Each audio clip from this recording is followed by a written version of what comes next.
ಮತದಾರರ ಪಟ್ಟಿಯ ವಿಶೇಷ ಸಮಗ್ರ ಪರಿಷ್ಕರಣೆ 2026ರ ಅಂಗವಾಗಿ ಉತ್ತರ ಕನ್ನಡ ಜಿಲ್ ಸ್ವಿಪ್ ಸಮಿತಿ, ಜಿಲ್ಲಾಡಳಿತ ಹಾಗೂ ಜಿಲ್ಲಾ ಪಂಚಾಯತ್ನ ಸಂಯುಕ್ತ ಆಶ್ರಯದಲ್ಲಿ ಸೋಮವಾರ ಕಾರವಾರ ನಗರದಲ್ಲಿ ಮತದಾರರ ಜಾಗೃತಿ ಮೆರವಣಿಗೆ ನಡೆಯಿತು.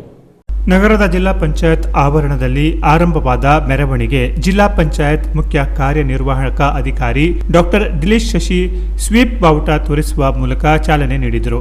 ಬಳಿಕ ಜಿಲ್ಲಾಧಿಕಾರಿ ಕೆ ಲಕ್ಷ್ಮೀಪ್ರಿಯಾ ಮೆರವಣಿಗೆಯಲ್ಲಿ ಪಾಲ್ಗೊಂಡು ಸಾರ್ವಜನಿಕರಲ್ಲಿ ಮತದಾರರ ಪಟ್ಟಿಗೆ ಹೆಸರು ಸೇರ್ಪಡೆ, ತಿದ್ದುಪಡಿ ಹಾಗೂ ಮತದಾನದ ಮಹತ್ವದ ಕುರಿತು ಜಾಗೃತಿ ಮೂಡಿಸಿದರು. ಮೆರವಣಿಗೆಯ ವೇಳೆ ದೋಷರಹಿತ ಮತದಾರರ ಪಟ್ಟಿ, ಬಲವಾದ ಪ್ರಜಾಪ್ರಭುತ್ವ ಹಾಗೂ ಯಾವುದೇ ಅರ್ಹ ಮತದಾರರ ಮತದಾನದಿಂದ ಹೊರಗುಳಿಯಬಾರದು ಎಂಬ ಘೋಷಗಳನ್ನು ಕೂಗಿ ಮತದಾರರಲ್ಲಿ ಅರಿವು ಮೂಡಿಸಲಾಯಿತು. ವಿಶೇಷ ಸಮಗ್ರ ಪರಿಷ್ಕರಣೆ 2026 ಯಶಸ್ವಿಗೊಳಿಸಲು ಸಾರ್ವಜನಿಕರು ಸಕ್ರಿಯವಾಗಿ ಸಹಕರಿಸುವಂತೆ ಅಧಿಕಾರಿಗಳು ಮನವಿ ಮಾಡಿದರು. ಜಿಲ್ಲಾ ಪಂಚಾಯತ್ ಅಧಿಕಾರಿಗಳು ಮತ್ತು ಸಿಬ್ಬಂದಿ, ವೈದ್ಯಕೀಯ ಹಾಗೂ ನರ್ಸಿಂಗ್ ಕಾಲೇಜುಗಳ ವಿದ್ಯಾರ್ಥಿಗಳು, ವಿವಿಧ ಕಾಲೇಜುಗಳ ವಿದ್ಯಾರ್ಥಿಗಳು ಸೇರಿದಂತೆ ನೂರಾರು ಮಂದಿ ಮೆರವಣಿಗೆಯಲ್ಲಿ ಭಾಗವಹಿಸಿದರು. ಜಿಲ್ಲಾ ಪಂಚಾಯತ್ ಆವರಣದಿಂದ ಆರಂಭವಾದ ಮೆರವಣಿಗೆ ಪಿಕಳೆ ರಸ್ತೆ, ಎಂಜಿ ರಸ್ತೆ, ಸುಭಾಷ್ ವೃತ್ತ ಹಾಗೂ ಸವಿತಾ ಸರ್ಕಲ್ ಮಾರ್ಗವಾಗಿ ನಗರದ ಪ್ರಮುಖ ಬೀದಿಗಳಲ್ಲಿ ಸಂಚರಿಸಿ ಎಸ್ಐಆರ್ ಕುರಿತು ಸಾರ್ವಜನಿಕರಿಗೆ ಜಾಗೃತಿ ಮೂಡಿಸಿತು.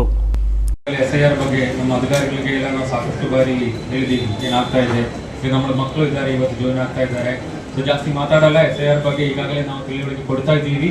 ಮತ್ತೆ ಇದ್ರ ಬಗ್ಗೆ ಪಬ್ಲಿಕ್ ಅನ್ನು ಕೂಡ ನಾವು ಇನ್ವಾಲ್ವ್ ಮಾಡಬೇಕು, ಏನೇನು ಅವರಿಗೆ ಮಾಹಿತಿ ಕೊಡಬೇಕು, ಅದಕ್ಕೋಸ್ಕರ ಈ ಜಾಲ ಕಾರ್ಯಕ್ರಮವನ್ನು ಮಾಡ್ತಾ ಇದ್ದೀವಿ. ನಾವು ಇವತ್ತು ನಾವೆಲ್ಲ ಸೇರಿ ಇದು ಯಶಸ್ವಿಗೊಳಿಸೋಣ ಅಂತ ಹೇಳಿ